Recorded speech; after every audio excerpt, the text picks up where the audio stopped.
I'm gonna sort of give you an overview. And by the way, thank you, Tony, for giving all of our speeches for us in the Cliff Notes version.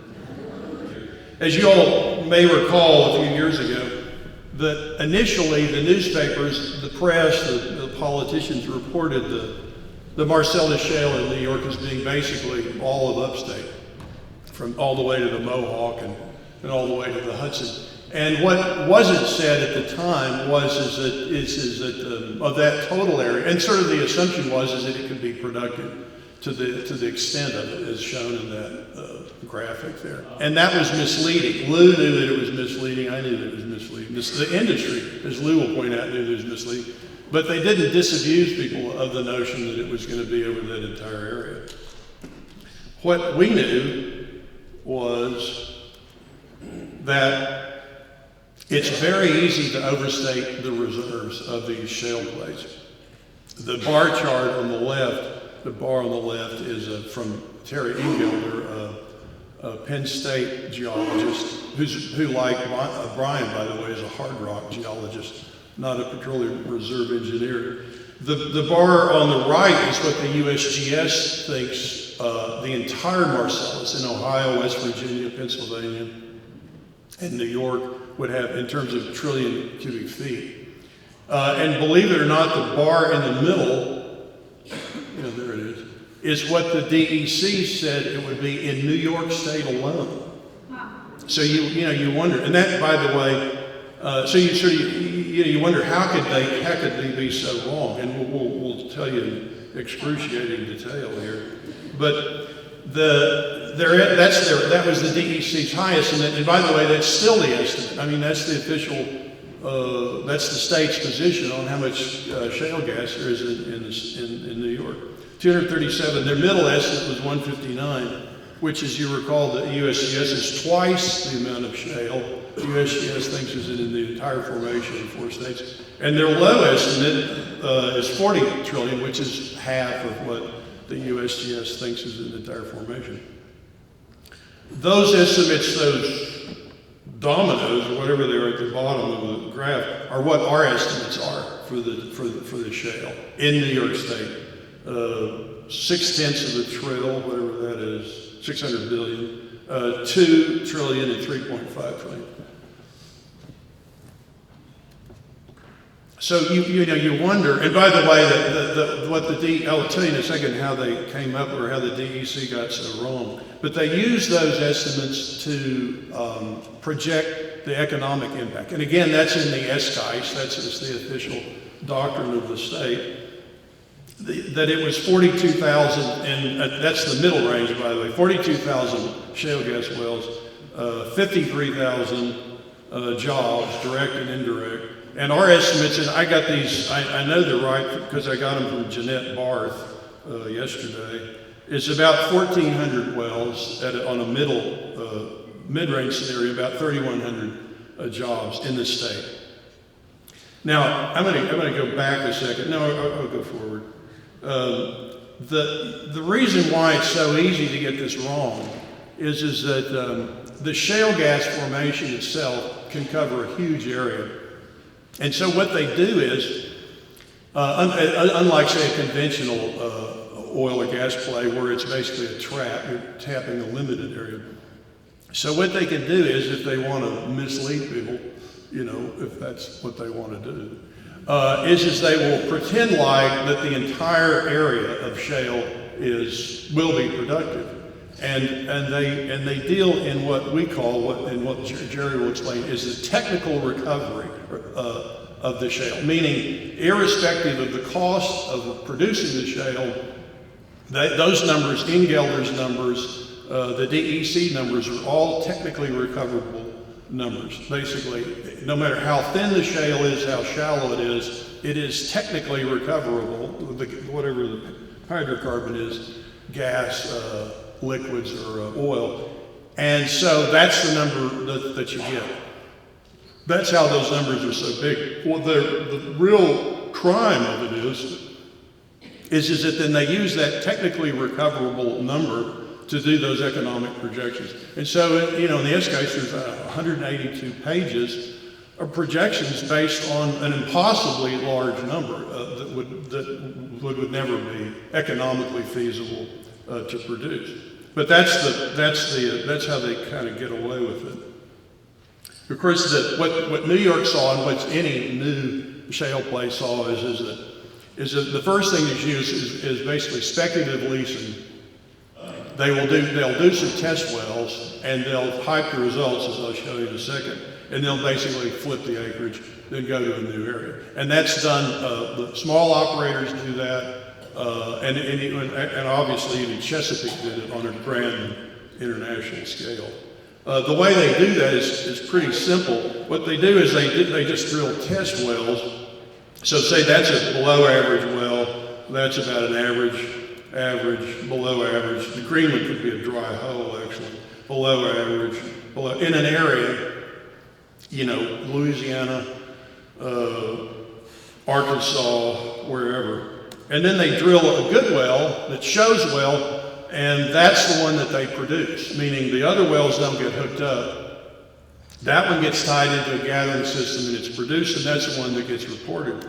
And then guess what? They report the acreage. So the acreage is reported they use their best results to report the value of those reserves. That's how it works. And then of course you wonder, well, how can they get away with it? Well, in 2008, the last thing that Richard Cheney did before he left was he and Chris Cox, who might be related to somebody else, changed the rules at the SEC. They basically liberalized, this is kind of an odd term to use with Cheney, but they liberalized the accounting rules to enable companies to book much larger reserves. And that sort of facilitated the beginning of the shale game. So then the question is bagged is, well, what's a realistic way? This is, by the way, that normal people do it, and this is the way a bank would want to see it, is you start with the geology, which Brian will explain, then you look at the production data that's either analogous or neighboring to the area that you're looking at. You run the economics on it, you look at what the surface restrictions are, the regulations, the topography, and then you come up with the true undeveloped reserves. And that's basically what we're going to run through here tonight. The thing about the geology is that the shale area can be very large, as I said. And the one thing that we know, as soon as it's tested and drilled wells, then it begins to consolidate. The Haynesville was sort of the hot play before the Marcellus. It's in Louisiana, East Texas. And it immediately consolidated from a very large area down to just the corner of 3 counties of Louisiana, meaning the productive area consolidated. The Marcellus is already consolidated, as Tony mentioned. It started out in southwest Pennsylvania, it moved to the northeast quarter of the state, and it's already consolidated. And Lou will explain how that consolidation process impacts New York. It in fact drives Jerry's model. The economics are fairly simple. You've got to get as much income out of a well as it costs you to drill it. That's the methodology, and that's what Jerry and I went through with Lou's help to run the economics on these things. Now the break-evens though can be gained because again you have all these results to pick from, and so if you're an operator, you quote the best result, and this would be indicative that a producing well could break even at $5 an MCF. That's actually in Cabot will tell you 2.5, say. On a good well, that may be true, that one well. At the financial accounting level, the stuff that Deborah Rogers gets into, the company might need $7 an MCF for the company to make money, or they go bankrupt like Norse did. And then you've got kind of the macro cost. If you loaded these operations on with the true cost, including the environmental damage, a carbon assessment, then the gas would have to sell for $10 an MCF for the company to not only make money, but to pay for all the mess that it's left behind. The Marcellus, and the one we're going to focus on adjacent to us in Pennsylvania, is that bar chart, the far right. It's about, breaks even average well about 450. an MCF. Most of the shale plays in the United States, including the Haynesville that we saw in Louisiana, they don't make money. Those bar charts indicate the price per MCF that the operator would have to have for those wells to make money. There's only 3 that make money now. There's the Eagle Ford in South Texas, and then those 2 Marcellus plays in Pennsylvania. So the question, well then when would New York be economic? Based on the EIA data, which is basically a regurgitation of industry data, it might make money by about 2020. In other words, based on the numbers that you're going to see from Jerry, that the price of gas might be, some wells might become economic in New York State in 2020. It's arguably no wells would be economic if they were drilled today in New York State. The thing about price, though, is that it's constrained. There is a floor to it. Coal, which is going to be like at $4. That's 1 million BTUs for forever. And then there's of course the cost of renewables that's coming down. So the price of gas is not inelastic. It can't go to the moon and stay there. And then the last thing, so that's economic, the economic constraints.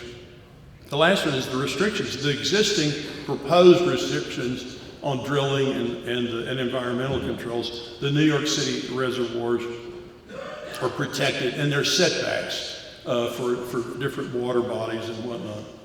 If you look at what that is cumulatively, and we took Broome County, Jerry worked with a GIS specialist to map this. It nets out to be about 55% of the total area in Broome County. In Delaware County, it's closer to 70% because of the reservoirs. Meaning the net effect, and there's some overlap there between the setbacks from the buildings, the water, whatnot.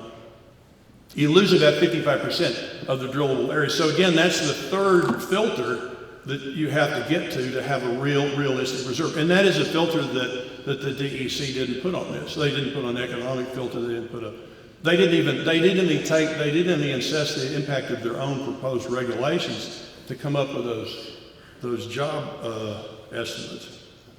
And think, well, 55%, well, that's a lot. Well, the fact is that, but on at the local level, that means that somebody could drill a well right next to your house. That's because the setback in New York is 500 feet, and you could, in this illustration, someone could spot a well right between those 3 houses, and as Beth Ratto will tell you, then they just cratered somebody's mortgage. Somebody got compulsively integrated into that, and the other guy's well went bad. So 500 feet's not enough. We have some idea where the shale is because the industry's filed drilling applications for horizontal wells. They've been in the queue for years, some of them, and they obviously reflect the geology and the production data coming out of Pennsylvania. They may or may not reflect the economics because some of them have been in the queue since the boom days. But oddly enough, they don't reflect the restrictions. The application does not have to be. There's no S-guys on the application. That's where the apps are. They're all right down hard by the state line. Lou will tell you more about this, but there's been one test well done by Carrizo. They didn't hit anything, but it had a leaky well. They packed up and went back to Texas where they belong. What are y'all laughing about? And this is an example of a Lou insisted I call it XTO. It's really Exxon Mobil XTO, but he didn't like me to say that. The geology of this is likely. The geology, the production data. The economics are iffy, although this is a new app. In fact, the app is not even a year old. It was filed in last February.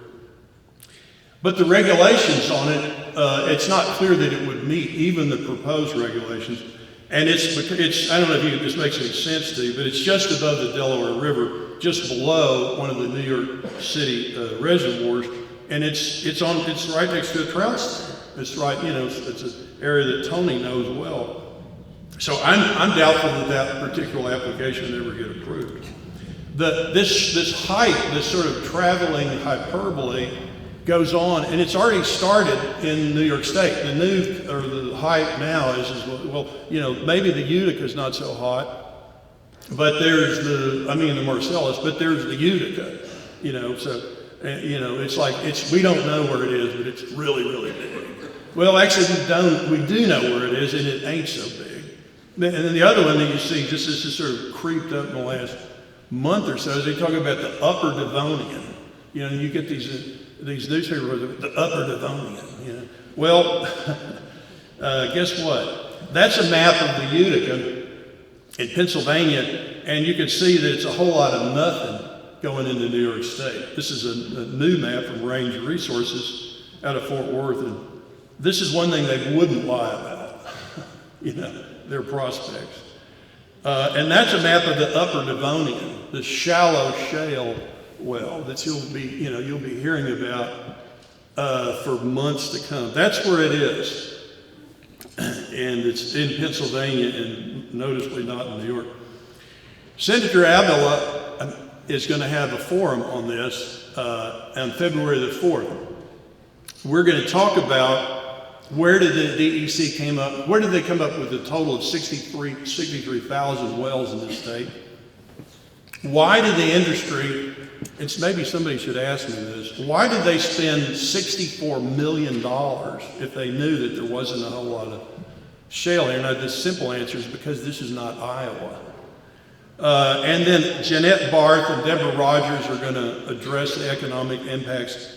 Beth Ratto is going to address the collateral damage, as Lou will, that the state still faces just from the outfall of the frack filth that will come out or try to come this way from Pennsylvania. And with that, I'm going to turn it over to Owen, probably, to do all this, and to Brian. Thank you.